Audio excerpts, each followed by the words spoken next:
Vous avez cité les titres de mes premiers ouvrages, l'histoire du multipartisme, donc j'ai été mu par, disons, l'évolution de cette histoire, disons, le passage du monopartisme au multipartisme, mais qui au début était d'abord le multipartisme. On est arrivé au mono après les indépendances de 1960. Et après, on est revenu à la fin des années 80, après la chute du mur de Berlin, on est revenu donc au multipartisme avec la série de conférences que les pays africains ont tenues. Donc j'ai, en tant que journaliste, historien, souhaité travailler sur ces thèmes parce que j'ai voulu prendre date. J'ai voulu faire en sorte qu'on sorte un peu de l'oralité dans laquelle on est souvent éculé, on est souvent, disons, considéré parce qu'on pense toujours que l'Afrique, c'est l'oralité.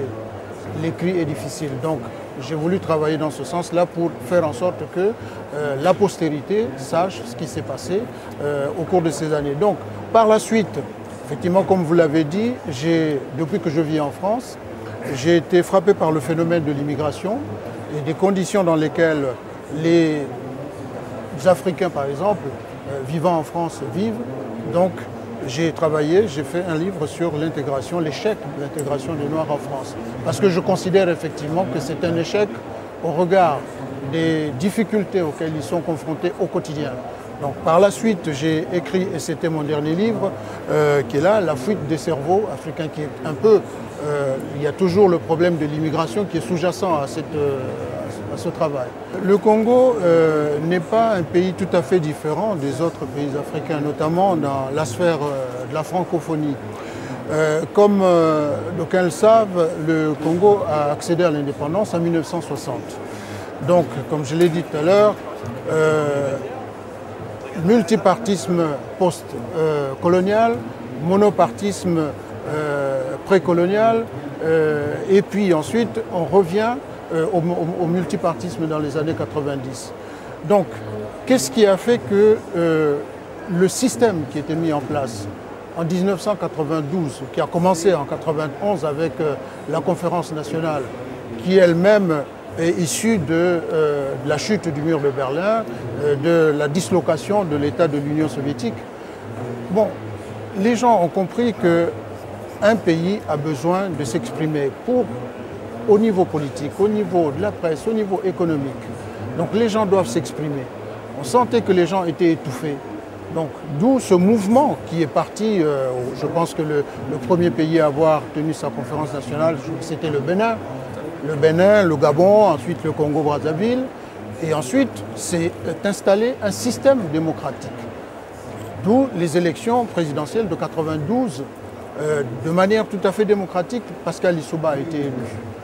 Mais, vous savez, il y a des contradictions qui sont apparues très vite, qui ont, disons, montré qu'il y avait encore des limites au niveau de l'exercice du pouvoir, au niveau de l'exercice de la démocratie dans ce pays.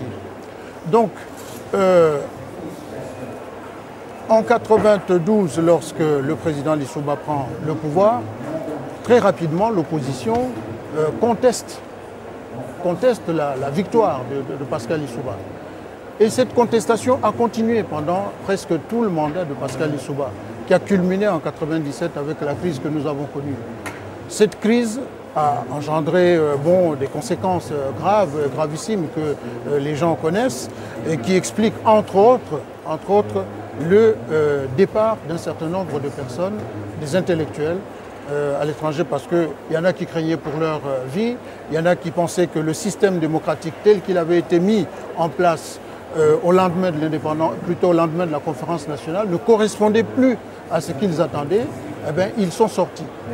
Il y en a qui, pour des raisons économiques, estimaient que les choses n'avaient pas encore changé, que les choses n'allaient certainement pas changer dans les années à venir. Et il y en a donc beaucoup de gens qui sont sortis du pays. Ce qui explique donc le mouvement que l'on connaît aujourd'hui au niveau des intellectuels, entre autres. Tout le monde sait qu'aucun pays ne peut se développer s'il n'utilise pas rationnellement ses ressources humaines. Tout à l'heure, on en parlait avec mes collègues qui m'ont précédé. Les ressources humaines sont importantes pour un pays. Parce que, quel que soit le programme économique ou politique qui peut être mis en place par les acteurs politiques, s'il n'y a pas de ressources humaines, et ces programmes sont voués à l'échec. Justement, entre autres phénomènes ou problèmes qui préoccupaient les présidents africains lorsqu'ils ont mis en place en 2001 le NEPAD, le nouveau plan du développement africain, c'est qu'ils constataient effectivement que beaucoup de cadres, beaucoup d'intellectuels africains quittaient le pays, le continent et les pays d'origine pour s'installer à l'étranger, que ce soit en Europe ou en Amérique. Parce qu'ils estimaient que le NEPAD ne pouvait être mis en place que si un certain nombre de conditions étaient réunies, dont la sécurité des personnes, dont la paix et dont l'inversion de la tendance du mouvement migratoire au niveau des cadres. Parce qu'ils constataient effectivement que beaucoup de cadres avaient quitté le pays ou étaient en train de quitter le pays. Ce n'est pas un phénomène récent, certes, mais on a constaté que ce phénomène s'est amplifié ces dernières années, ces dernières décennies, d'où l'intérêt pour les chefs d'État africains de faire en sorte que ces intellectuels reviennent en Afrique. Parce que ces gens sont importants pour la mise en œuvre des programmes économiques, voire politiques et culturels qui sont mis en place dans les différents pays. Sans ça, c'est difficile de résoudre le problème économique. Bon, maintenant, qu'est-ce qui est fait paradoxalement par l'État ou par les gouvernants des différents gouvernements en Afrique pour faire venir ces cadres en Afrique? On constate, au regard des recherches, des éléments que j'ai pu trouver lors de mes recherches, on constate qu'il n'y a pas grand-chose qui est fait au niveau des États africains.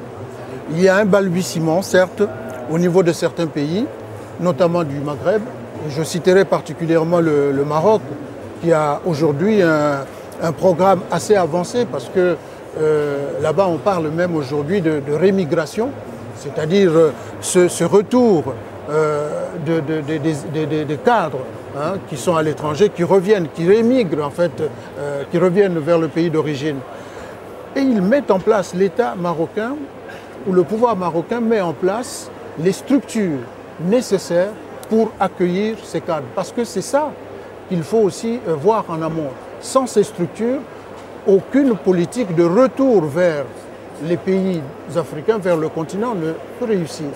Le message que je lance, moi, je le lance dans différentes directions. D'abord, en direction des États africains, qui ont le rôle primordial dans, disons, la mise en œuvre de la préparation des plans économiques, des plans politiques et la mise en œuvre de ces plans en utilisant justement les cadres, les ressources humaines dont ils disposent.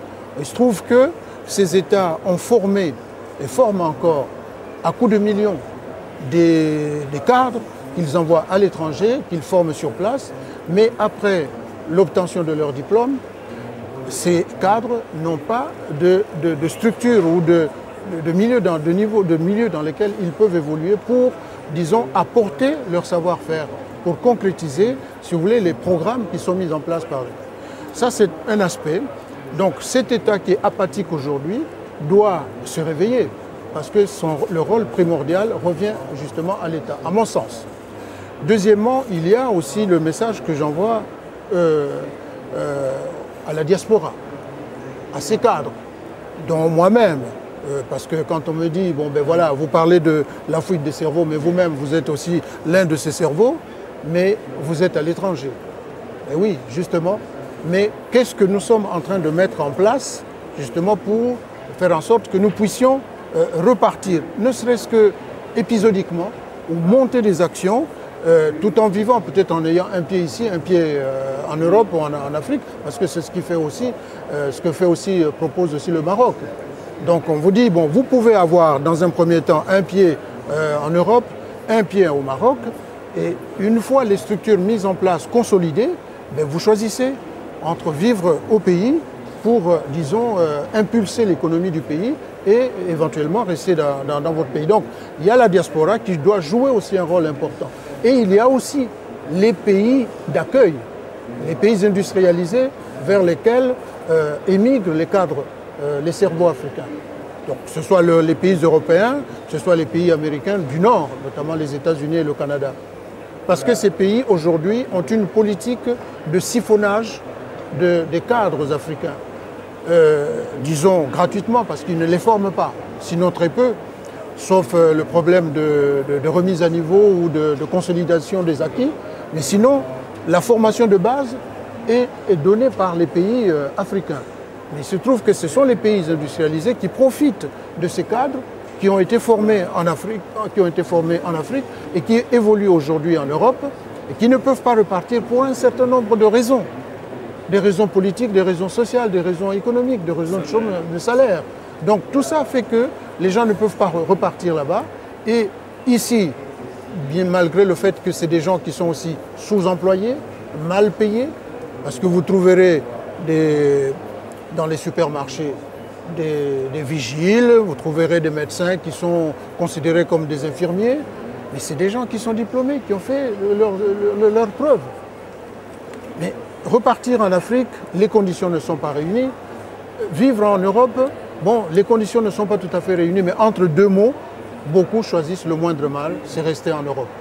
Mais alors, il faut travailler pour favoriser ce retour, ne serait-ce que partiel.